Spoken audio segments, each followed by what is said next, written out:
Workout number 3, be ready to use those muscles and get your heart rate nice and high. Hold on to your britches.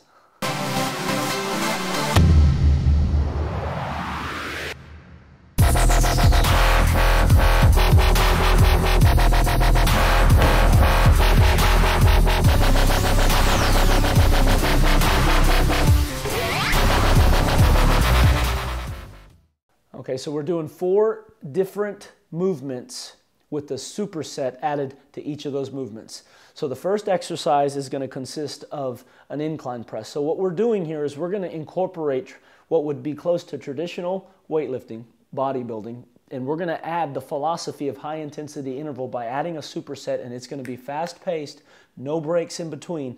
So with that first set of 10 reps on an incline press that you can use a Smith machine for, you're going to go straight from there into 10 explosive push-ups, where when you're coming off the ground, you're bringing your hands off the mat. So you're going to do 10 reps of the incline press, 10 reps of the explosive push-ups.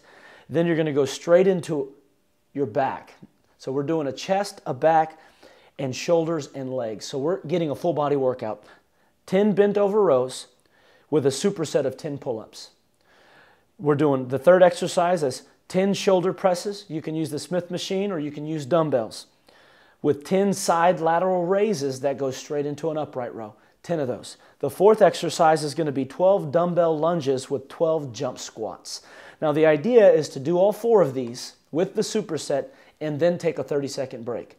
And then do it all over again. The goal is to do 4 rounds of this as fast as you can. So you want to try and keep this under 30 minutes. It should be challenging. You keep yourself under 30 minutes. If you get to 3 and you're not finished, finish at 30 anyway.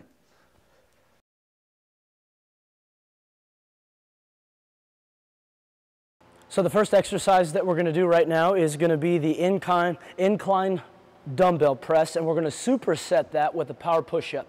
We're doing 10 reps and 10 reps on the push-up. So this is going to be really quick. We're doing 4 rounds, and this is for time. You will have a 30-second break after the 4th exercise, which I'll get to that in a second. So let's go ahead and do the first exercise, which is going to be the incline press. Again, we're doing 10. So any traditional incline bench, go ahead and start performing the exercise. You want to come down. And a good place to start and stop so you keep the chest muscles constantly engaged is when your elbows really are lined up at a parallel with the ground. You don't have to really go all the way down. It doesn't do anything more for your chest muscles to go deeper into that hole. It does start to put more of a stress on your shoulder and different joints, and we don't want to do that. So we want to go ahead and come down to about halfway. When your elbows and your armpit, your arm, you want to keep that parallel to the ground. We're doing 10 of those, just like that. So after you knock out 10 of those, you want to take no break. You want to drop the weights. And you want to go straight, no breaks in between, into what I'm going to call a power push-up, 10 reps. Go ahead. As soon as he comes up, notice he's bringing his hands up. But this is like the plyometric jump, so that you're not causing any unnecessary strain on those elbow joints. When you land, you want to land with a bent elbow. You want to land with a bent arm, exactly. You want to control that landing, and you're doing 10 reps, just like that, right after your 10 incline presses. Second exercise is going to be the bent over row and the pull up. We're going to start with the bent over row. A couple of things I want you to pay attention to. We're doing 10 reps with no break, and then we'll do 10 reps for the pull up over here in just a second. So let's go ahead and we're using kettlebells. You can use dumbbells, it doesn't matter. But once you get into position, a couple things I want you to pay attention to is you want to focus on opening up your chest and really pulling your shoulder blades back. Because a lot of people can go through this motion and just use their arms, and you're really not getting a good back workout. So go ahead and start your first rep. Notice his shoulders are going to be hunched over, and then he's going to pull back and squeeze that back. Go ahead and just go through your reps. He's getting a real good open chest right here. His shoulders are going forward, and then they're coming back. So that's really important to pay attention to during each rep. He's trying to squeeze my hand with his shoulder blades. So you're really getting that back in there, so you're not turning this into just an arm workout. And that's going to be our bent over row. So the superset is going to be with the pull-up, and he's going to do 10 pull-ups. But we're going to do these pull-ups a little bit different. Rather than going for a full extension from a dead hang, once he does his first rep, you're going to notice that he's not going to come all the way back down, because we want completely isolate his lats and focus on those muscles rather than doing a full extension pull-up and really incorporating a lot of the bicep. We want to keep him, we want to do half reps is what we'll call them, so he can really focus on the lats. So go ahead and start your first one, and then he's not going to go any more beyond that, because from that position right here, he's really just focusing on his lats.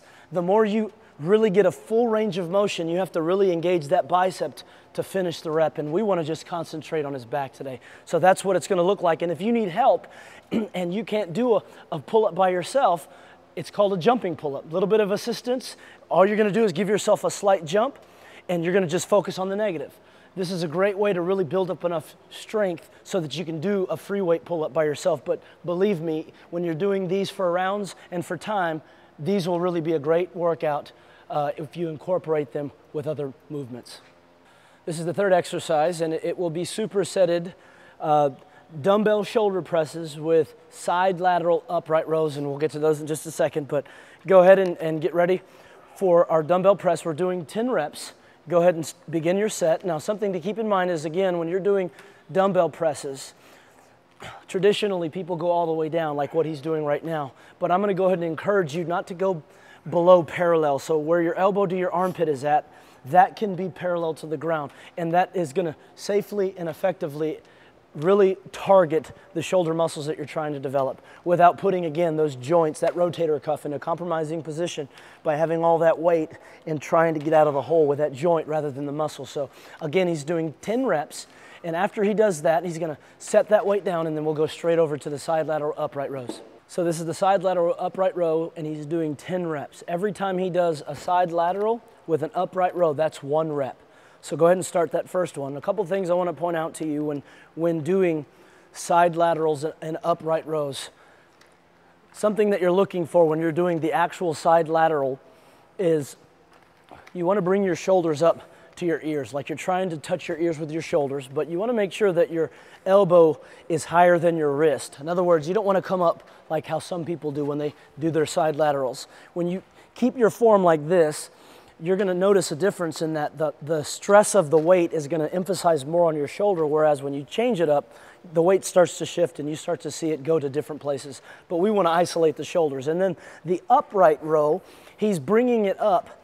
He's bringing it up. Go ahead. He's bringing it up with his elbows first. So his elbows are coming up, and he's squeezing his shoulders up top. But he's not just doing the movement right here and just using his arms. He's trying to eliminate his arms by squeezing his shoulders and raising with his elbows. That's the upright row. Again, side lateral, 1 upright row. That's 1 rep. We're going for 10. So the fourth exercise is going to be a combination of lunges with your dumbbells in hands, kettlebells, whichever one you have, and then you're going to go into a jump squat. But you're doing 12 reps on each leg, and then you're going to go directly into your jump squat. We'll get to that in a second, but something to keep in mind while doing your lunges is lower your weight straight down.